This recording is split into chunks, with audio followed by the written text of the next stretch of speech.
We've made it, episode 8. Every single Trey Lance snap as the starting quarterback of the San Francisco 49ers in 2021. It's been a quarter per episode, and now we've made it to quarter 4 against the Texans. And I know you all know this. This is where the good stuff really happens. The good stuff started in episode 7, so be sure to subscribe to the channel. But now for episode 8, we get that climactic scene here from Trey Lance, and we get that throw to Deebo Samuel, and we get the 49ers starting this one off, trailing the Texans, or they're leading the Texans now 10-7, but they're trying to build on that lead. First play of the fourth quarter, 12:04 left, is going to be a pitch left to Elijah Mitchell. It's going to be a nice pickup. It's going to get the 49ers started. Actually, a handoff left there. I had it wrong in my notes, but Elijah Mitchell does pick up 5 yards to set up 2nd and 5. 49ers going to go back to the well of the left side on 2 consecutive plays. Mitchell again. Mitchell plowing forward. I think Elijah Mitchell got that first down. So maybe the 49ers setting something up. They, in the previous video, episode 7, you'll remember they ran twice in a row and they tried to go to the air. Probably some similar ideas here. Now they're running to the right. So the setup continues. This time, Elijah Mitchell to the right side for the 49ers. So 2 runs left, 1 to the right. Obviously, with a young quarterback, you want to get him comfortable, broken in. This is the first drive in a little bit after the Texans moved the ball at the end of the third quarter and the start of the fourth, and the 49ers now face 3rd and 3. This is going to be another impressive conversion from Trey Lance.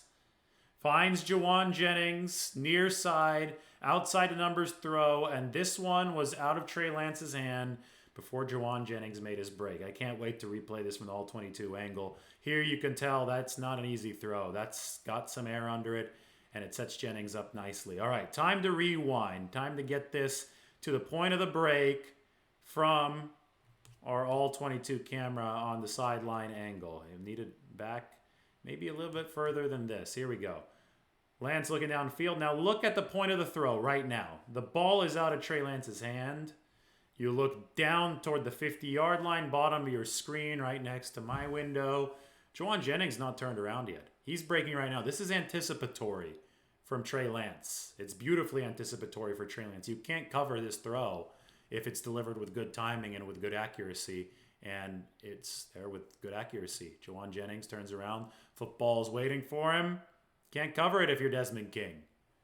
Again, this time you won't be able to see the break from Jauan Jennings, but you will be able to see the placement. And it's right there. Jennings stays in bounds. 49ers strength coaches are bumped up on the sideline. And the 49ers move into Texans territory. Right after that play, this happened. There's a reason why that Jennings play might have been overshadowed. Play fake. Looks downfield, throws a rocket. Deebo Samuel makes the catch. It's going to be a touchdown for Deebo Samuel at this point. 49ers fandom is going crazy. If it looks familiar to what you saw in the preseason, that's because it's very similar. You could go for the shorter option here. That's Travis Benjamin crossing in front of your screen. But no, Trey Lance is going for the money.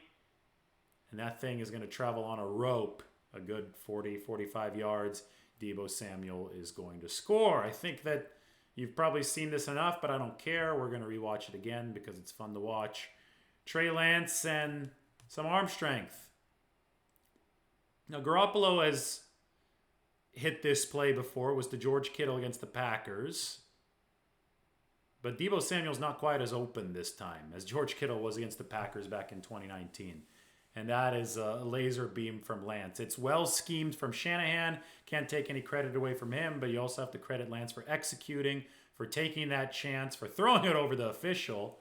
That got a little bit dicey there. Official in the way, but Trey Lance gets it to Deebo Samuel, and the 49ers open up a 17-7 lead. So a lot of the promise of Trey Lance on display there, because let's be absolutely honest, and let's remember that Trey Lance hit that throw, an anticipatory one, to Jauan Jennings, literally a play before the touchdown to Deebo Samuel. So everybody's going to be talking about that touchdown pass to Deebo Samuel. Trey's 2nd of the game, the 3rd of his career. Remember, the first one came against Detroit at the end of that first drive in week 1.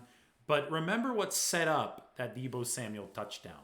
and it was the throw to Jawan Jennings on third down. You don't get that Deebo touchdown without the anticipatory deep out to Jawan Jennings that Lance, you have to know the playbook to throw it on time, to throw it before Jennings is breaking so that Desmond King can't cover it, and you also have to accurately deliver the ball from what was a clean pocket. So good job on all fronts by the 49ers, and Trey Lance is now getting people to nod, and people are impressed. People are impressed. People are nodding along at this point, and that's a good thing for him as he continues further on into his young NFL career. So the 49ers are now holding a 10-point lead. They want to make sure that they keep the ball away from the Texans, so they're going to start running the football again a lot. And this time Elijah Mitchell is going to find a crease on the left side. Nice looking run from Elijah Mitchell. They call him Drano for a reason, because he is able to squeak through some of those holes. This one was going to the strong side. They motioned Kittle over there, so it's Kittle, Williams, Tomlinson, Mack. I mean, that's not fair. Even Brunskill does a good job on that play. The 49ers pick up 8. It's 2nd down and 2. They're going to give to Elijah Mitchell again. I'm sure that comes as no surprise. And see how much they can pick up on this Elijah Mitchell run as they try to salt away the clock against the Texans. Close to the first down, but I don't know if they quite got it. George Kittle seems to think that it worked, but I don't know. They got to get 2 yards, right? So they got to get to that white chalk line right in front of them. I think that's the 30. Does Mitchell get there? Yeah, maybe. We'll see what the ruling is right now. 1st and 10. He does get there. So I wouldn't be surprised if Elijah Mitchell got another handoff with the 49ers leading this game by 10 points. Elijah Mitchell gets another handoff, and he runs into Kyle Juszczyk. No bueno. Not good. If you want to see the ugliness of this play from the end zone angle, you're in luck, because you'll see it right there. Still more impressive stuff from Trey Lance coming, even though the 49ers working to run out the clock with less than 5 minutes to go. You got a 2nd and long situation now after that loss. They're going to keep it on the ground to keep this clock rolling. It's going to be a pitch left to Mitchell. Not much doing. The Texans at this point are selling out on the run, as they should. And it's going to set up a 3rd down and long. And that's going to set up a play that we'll remember for a while from Trey Lance. I wonder if you guys remember this one. Here we go. 3rd down and 12. Lance is going to come out in the shotgun. Keep an eye on George Kittle. Near side slot comes in motion. He's going to go to the far side. Remember the down and distance. It's not an easy conversion. Trey Lance steps up in the pocket, and he finds George Kittle. What a catch. Flags come flying. That's going to be defensive pass interference on top of it. But take a look at this from the end zone angle. It's going to be a bolt of lightning out of the right hand of Trey Lance. Boom. And Kittle has it.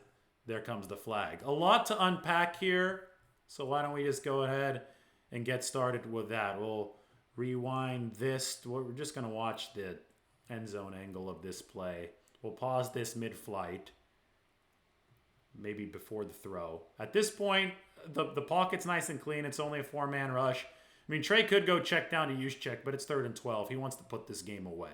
So to put this game away, you have to take a bit of a chance, and you see Kittle getting past Kirksey, the linebacker.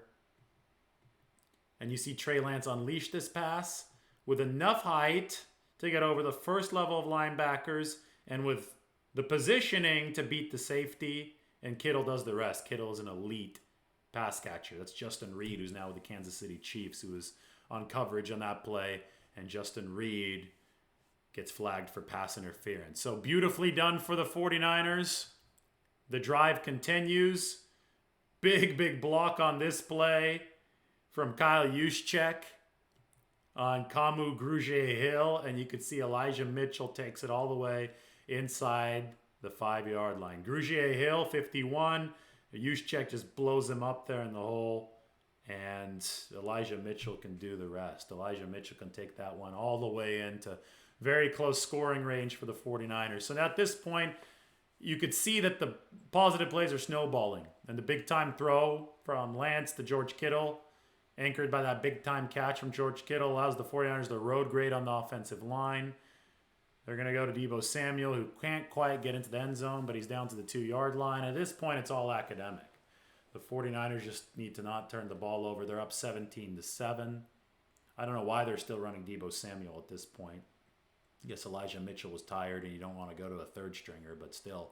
Lay off the bruises for Deebo Samuel. 3:33 to go. Appears the Texans have started using some timeouts.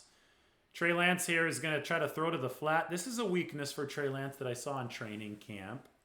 Actually, this is a run first. This one got called back, though, due to penalties. So this would have been a rushing touchdown for Trey Lance. Could have been his first career rushing touchdown, but it didn't work out because the flag did come in. A hold of some sort, maybe a procedure penalty. You see the flag fly in there on the left side. So it sets up 2nd and 13. And this leads us to the one weakness that we did see repeatedly with Trey. We saw it in training camp. We saw it a bit against... Well, first we're going to see Deebo Samuel run. And I guess I'm just confused as to why this is still happening. But the throw is going to come soon. It's going to be a flat pass from Trey Lance, which just wasn't on target. And again, it was an issue in August. It was an issue against Arizona in Week 5. It was an issue early on against the Houston Texans. And it was an issue late in this game against the Houston Texans. We'll finally get to it right here. 3rd down and 9. Shotgun. He's got Samuel moving. He throws, and he just misses Deebo Samuel in the flat. So they try to feature Deebo there at the end of that drive.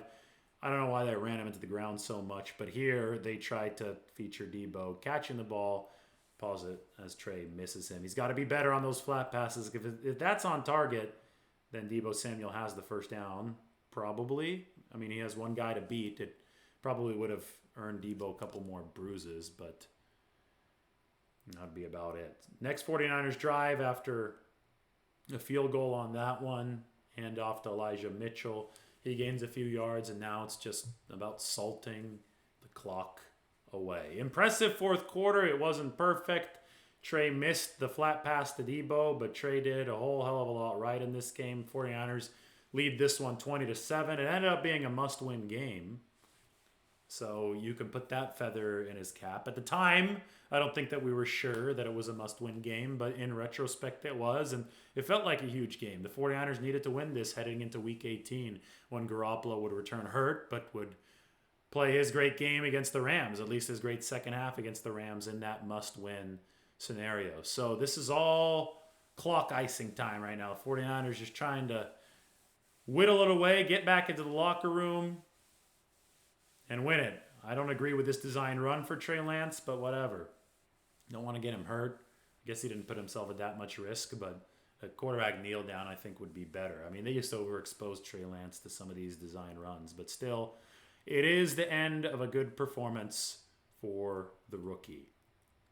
The final play. And that, my friends, is the end of the All-22 film from 49ers Texans. 20-7, 49ers win.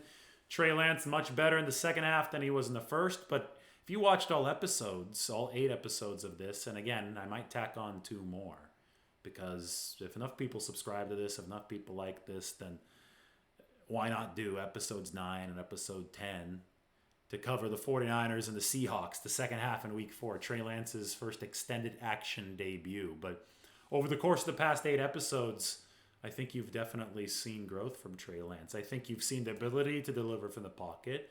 You've seen his teammates not help him out in a lot of situations. Now, they have helped him out in some. Brandon Ayuk comes to mind on that big yak play in the third quarter against Houston. But you've seen drops from Deebo Samuel, most notably. You've seen the offensive line not really show up. Tom Compton has gotten beaten plenty of times. Daniel Brunskill has gotten beaten plenty of times in front of Trey Lance. But you've still seen general proficiency from the pocket, despite some of these things not going perfectly around him. And then you've seen the seismic ability to unleash one downfield. Of course, you've seen the legs too. I mean, it's very obvious why the 49ers consider Trey Lance their future. Nobody's saying that he's not raw, but that's beside the point. Right now, this offseason is when a lot of that refinement needs to come. And I think if we look at these 8 episodes as evidence, and we'll look at it, episodes 9 and 10 as some more evidence, and I think that's going to be really interesting because those of you who have watched the progression through these 8, well, now we're going to go back to the prequel, right? The prequel will be that Seattle game, quarters 3 and 4, after Garoppolo strained his calf.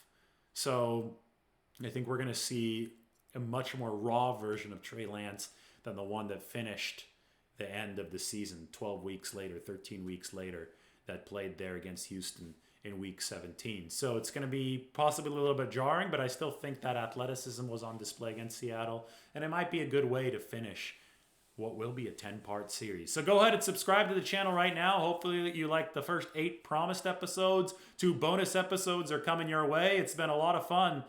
Remember, it's an episode per Trey Lance quarter. We're covering every single snap of his 2021 season. We'll talk to you all next time.